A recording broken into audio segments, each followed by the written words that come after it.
आतंकवाद और दाढ़ी टोपी, एक लफ्ज और दूसरी मंजर कशी, इन दो अनासिर का रब्त कायम करने में क्या चीजें दरकार है? चंद मीडिया की बहसें, चंद सुर्खियां जिनमें मुसलमान, पाकिस्तान और दहशतगर्द जैसे अल्फाज हों, कुछ सूरमा लगाए तावीज़ पहने मुसलमान अफराद की तस्वीरें, मगर दहशतगर्दाना हमले जब भी मुसलमानों पर हुए उन वारदातों में आतंकवाद का लफ्ज बड़े महीन रंग से लिखा गया। 19 साल बाद भी मक्का मस्जिद में अवाम की चीखें, धमाके की अफरा तफरी और नौजवानों की समातों पर छपी हुई जुल्म की दास्तान ताज़ा है। 18 मई 2007 जुमा का दिन, हैदराबाद का पुराना शहर, गर्म दोपहर और मक्का मस्जिद के अंदर हजारों लोग सजदे में झुके हुए। किसी के जहन में भी ये ख्याल नहीं था कि चंद सेकंड्स बाद एक धमाका सिर्फ इंसानी जिस्मों को नहीं बल्कि पूरे मुल्क के इंसाफ के दावों को भी चीर कर रख देगा। अचानक एक जबरदस्त ब्लास्ट, मस्जिद के सहन धुएं से भर गए, लोग चीखने लगे, बच्चे अपने बाप को ढूंढने लगे, किसी के हाथ उड़ गए, किसी की आंख खून से भर गई, किसी की सांस वहीं रुक गई। उस वक्त मक्का मस्जिद में 10,000 से ज्यादा लोग मौजूद थे। ब्लास्ट में 9 लोगों की जान चली गई, लेकिन असली खौफ वहीं से तो शुरू हुआ। ब्लास्ट के बाद लोग जख्मियों को उठाकर उस्मानिया अस्पताल की तरफ भागने लगे और तब पुलिस ने फायरिंग शुरू कर दी। जी हाँ, जो लोग ब्लास्ट से बच गए थे उन पर गोलियां चलने लगी। कई लोग वहीं सड़क पर गिर पड़े, कई जवान जो दूसरों को बचाने निकले थे खुद लाश बन गए। उस दिन कुल मिलाकर के 6 लोग पुलिस फायरिंग में मारे गए। पुराने हैदराबाद की गलियों में सिर्फ खून था, सिर्फ चीखें थी, सिर्फ डर था। एमएम ने इसके खिलाफ मोर्चा खोला, विरोध प्रदर्शन करने मस्जिद पहुंचे। एसआईटी कमिश्नर पर हमें बिल्कुल भरोसा नहीं है, वो हमेशा से मुसलमानों के खिलाफ रहा है, ये कहना था असदुद्दीन ओवैसी का। ओवैसी ने कांग्रेस हुकूमत पर भी सवाल उठाया था कि आखिर 48 घंटे बाद भी कोई कार्रवाई क्यों नहीं हुई। जिन पुलिस एहलकारों ने अवाम के सीनों पर गोलियां चलाई थी उन पर इंक्वायरी की मांग हुई। वहां पर असदुद्दीन ओवैसी ने एक बहुत अहम बात कही थी। कहा गया था कि हम शिवराज पाटिल की बात से हरगिज सहमत नहीं है। शुरुआती तफ्तीश अगर पुलिस करेगी तो चार्जशीट फाइल करके नाम दर्ज कर दिए जाएंगे और फिर उन्हीं चंद कागजात और नामों की बिना पर आगे की तफ्तीश सीबीआई को करनी होगी। यही गलती मालेगांव ब्लास्ट में भी हुई थी, हमें यही गलती नहीं दोहरानी है। केस सीधा सीबीआई के हवाले कर देना चाहिए। लेकिन सरकारी कहानी बहुत जल्द तैयार हो गई। मीडिया चैनल्स और न्यूज़पेपर्स में कुछ घंटों के अंदर हेडलाइंस चलने लगी। मुलजमीन है मक्का मस्जिद के बम ब्लास्ट के 48 घंटे हो चुके हैं, अभी तक कांग्रेस की गवर्नमेंट ये नहीं बता पा रही है कि किसने किया, कैसा हुआ। और हमको यहाँ की मुकामी पुलिस पर कोई भरोसा नहीं है। जो एसआईटी का एडिशनल कमिश्नर है उस पर कोई भरोसा नहीं है। ये वही शख्स है जो हमेशा मुसलमानों पर हर चीज जिम्मेदारी डालता है। तो हम चाहते हैं कि सीबीआई की इंक्वायरी कराई जाए। जब स्टेट गवर्नमेंट खुद कह रही है कि बांग्लादेश या पाकिस्तान के कोई टेररिस्ट ऑर्गेनाइजेशन का लिंक होगा तो आप सीबीआई से इंक्वायरी कराइए, उसी से ही सही खाती पकड़े जाएंगे। हम शिवराज पाटिल साहब की इस बात से हरगिज मुत्तफिक नहीं है। उनका ये बोलना कि इनिशियल इन्वेस्टिगेशन हो जाने दीजिए, जब एफआईआर में इनिशियल इन्वेस्टिगेशन में अगर नाम डाल दिए जाएंगे तो बाद में अगर सीबीआई को दिया जाएगा तो सीबीआई वही इनिशियल इन्वेस्टिगेशन से प्रीमाइस पर स्टार्ट करेगी और इंक्वायरी गलत होगी। ये जो गलती मालेगांव में हुई, जो गलती नांदेड़ में हुई है, वही गलती राजशेखर रेड्डी साहब आंध्र प्रदेश में दोहरा रहे हैं। इसीलिए हम डिमांड कर रहे हैं इसको फौरन इमीडिएटली सीबीआई को दीजिए। और 18 फरवरी के दिन जो बम ब्लास्ट के बाद गरीब आवाम पर जो जालिम उन पुलिस ओहदेदारों ने मासूम आवाम के सीनों पर गोलियां मारी, इनको राजशेखर रेड्डी साहब को फौरन सस्पेंड करना चाहिए। आप इंक्वायरी ऑर्डर करिए। हम ये नहीं कह रहे हैं कि उनको निकाल कर फेंक दिए, हम ये कह रहे हैं सस्पेंड करिए, इंक्वायरी ऑर्डर करिए, जुडिशियल इंक्वायरी ऑर्डर करिए फायरिंग के ऊपर। अगर ये 2 मुतालबात को यहाँ की कांग्रेस की गवर्नमेंट कबूल नहीं करती तो यकीनन इनका सेकुलर क्रेडेंशियल्स पर एक बहुत बड़ा सवालिया निशान पड़ जाएगा। लोग आज आप देख रहे हैं कि सारे आंध्र प्रदेश में चाहे वो मुसलमान हो, हिंदू हो, किसी मजहब का हो, वो मजम्मत कर रहा है टेररिस्ट ब्लास्ट की और फायरिंग की। तो ये सवाल मुसलमान या किसी और मजहब का नहीं है, ये सवाल गरीबों की जानों को बचाने का है। यहाँ पर टेररिस्टों को पकड़ना अगर है, हिंदुस्तान की दीगर रियासतों को अगर बचाने का है तो हम चाहते हैं सीबीआई की इंक्वायरी ऑर्डर करें। HUGI का हाथ, Pakistan connection, ISI module, Hyderabad में जिहादी नेटवर्क, एक नाम बार बार रिपीट किया गया, शाहिद बिलाल। ऐसा लग रहा था जैसे इन्वेस्टिगेशन नहीं, पहले से लिखी हुई कोई स्क्रिप्ट चल रही हो। और फिर शुरू हुआ हैदराबाद का मुस्लिम्स के खिलाफ सबसे बड़ा क्रैकडाउन। सईदाबाद, याकुतपुरा, मुसरामबाग, मलकपेट, ये वो इलाके थे जहां पुलिस ने रातों रात रेड शुरू कर दी थी। रात के 2 बजे 3 बजे दरवाजे तोड़े जाते, माओ के सामने बेटे उठाए जाते, बीवी के सामने शौहर को गन पॉइंट पर ले जाया जाता और हर घर में एक ही सवाल छोड़ दिया जाता, तुम्हारा बेटा टेररिस्ट है क्या? 200 से ज्यादा मुसलमान नौजवानों को उठा लिया गया।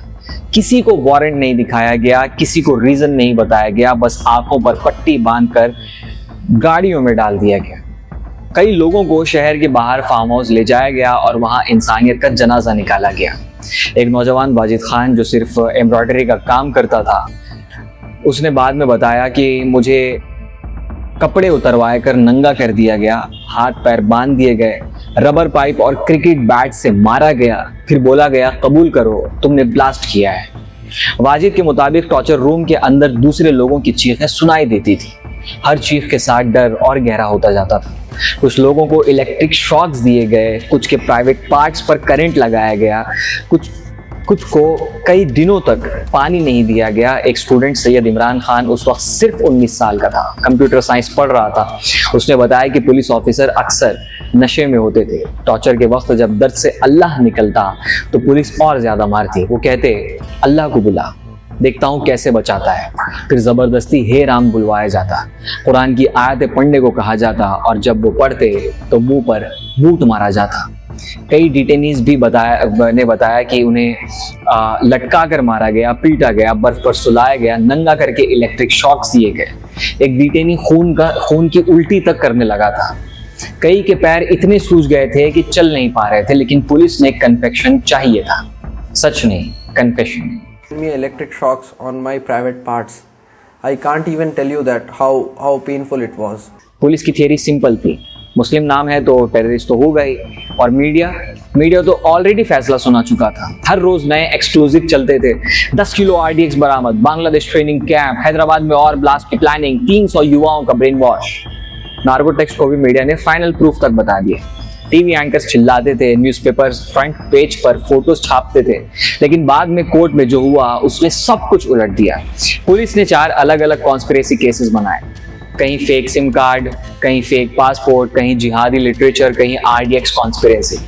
लेकिन जब एविडेंस मांगा गया सब कहानियां टूटने लगी।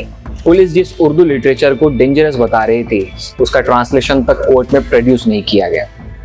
जिन विटनेसेस को पुलिस अपना स्टार विटनेस बता रही थी वो कोर्ट में हॉस्टाइल हो गए। कईयों ने कहा कि हमें पुलिस स्टेशन में सिर्फ साइन करवाया गया था। एक केस में पुलिस ने क्लेम किया कि अक्यूज्ड कब्रिस्तान में जिहाद प्लानिंग कर रहे थे। कोर्ट में पता चला कोई सॉलिड एविडेंस ही नहीं था, सब के सब बाइज्जत बरी कर दिए गए। और केस में पुलिस ने कहा कि fake SIM card terror attack के लिए यूज होना था। कोर्ट ने पूछा ओरिजिनल डॉक्यूमेंट्स कहाँ हैं, किसने सिम लिया, क्या प्रूफ है? कुछ नहीं, सब के सब बरी हो गए। सब सेंसेशनल केस था, 10 किलो RDX। मीडिया ने इसे नेशनल सिक्योरिटी थ्रेट बना दिया था। पुलिस का दावा था कि मक्का मस्जिद ब्लास्ट में यूज हुआ एक्सप्लोजिव हैदराबाद में मुस्लिम स्टूडेंट्स ने छुपाया था। एक 19 साल का स्टूडेंट को नेशनल टेररिस्ट बना दिया गया, लेकिन ट्रायल में पुलिस 10 किलो RDX कोर्ट में प्रोड्यूस ही नहीं कर पाई। सोचिए, जिस चीज पर पूरी कहानी खड़ी की गई थी वो एविडेंस ही गायब था। कोर्ट ने कहा कि सिर्फ नार्को टेस्ट और पुलिस स्टोरी से किसी को टेररिस्ट नहीं कहा जा सकता। केस कोलैप्स हो गया, लेकिन तब तक क्या हो चुका था? कई जवान 6 महीने, कई 1 साल, कई 18 महीने जेल में रह चुके थे। उनकी पढ़ाई खत्म, नौकरी खत्म, मोहल्ले में इज्जत खत्म, शादियां टूट गई, फैमिलीज डिप्रेशन में चली गई। एक माँ ने कहा था कि पुलिस मेरे बेटा ले गई, लेकिन वापस जो आया वो मेरा बेटा नहीं था, वो सिर्फ एक डरा हुआ इंसान था। और फिर 2010 में एक ऐसा धमाका हुआ जिसने पूरे नैरेटिव को हिलाकर रख दिया। स्वामी असीमानंद का कन्फेशन। उस कन्फेशन में पहली बार हिंदुत्व एक्सट्रीमिस्ट नेटवर्क का नाम सामने आया। एक्सट्रीमिस्ट शब्द का इस्तेमाल हुआ, वो अगर वहां पर भी आतंकवाद शब्द का इस्तेमाल नहीं हुआ। अभिनव भारत, मालेगांव, अजमेर, समझौता एक्सप्रेस और मक्का मस्जिद। असीमानंद ने एलिजिडली माना कि मीटिंग्स हुई थी, बॉम्बिंग्स प्लान हुई थी, हैदराबाद को स्पेसिफिकली टारगेट करने की बात हुई थी। उसने कहा था कि बॉम्ब का जवाब बॉम्ब से दिया जाएगा। यानी सालों तक जिनको मीडिया इस्लामिक टेररिस्ट बोलता रहा वो असल मास्टरमाइंड था ही नहीं, लेकिन फिर भी किसी ने उनसे माफी नहीं मांगी, किसी पुलिस ऑफिसर को सजा नहीं मिली, किसी एंकर ने टीवी पर आकर ये नहीं कहा कि हम गलत थे। उल्टा कई ऑफिसर्स को प्रमोशंस मिल गई और विक्टिम्स उनको कुछ लाख रुपए का कॉम्पेंसेशन देकर केस खत्म करने की कोशिश की गई। लेकिन सवाल आज भी वही है, क्या पैसा किसी जवान की बर्बाद हुई जिंदगी वापस ला सकता है? क्या कंपेंसेशन उस माँ का डर मिटा सकता है जो हर रात दरवाजे की आवाज सुनकर कांप उठती है? क्या एक्विटल से सोसाइटी का शक खत्म हो जाता है? मक्का मस्जिद ब्लास्ट की कहानी सिर्फ एक ब्लास्ट की कहानी नहीं, ये कहानी है कि कैसे वॉर ऑन टेरर के नाम पर एक पूरी कम्युनिटी को सस्पेक्ट बना दिया जाता है, शक के घेरे में ला दिया जाता है, कैसे मीडिया ट्रायल ने इंसाफ के पहले ही सजा सुना दी, कैसे टॉर्चर को इन्वेस्टिगेशन बना दिया गया, कैसे लॉ को शील्ड बनाकर कॉन्स्टिट्यूशनल राइट्स को सस्पेंड कर दिया गया। और सबसे खतरनाक बात, ये सब एक मस्जिद के ब्लास्ट के बाद हुआ, यानी विक्टिम्स भी मुस्लिम्स थे और सस्पेक्ट भी वही बना दिए गए।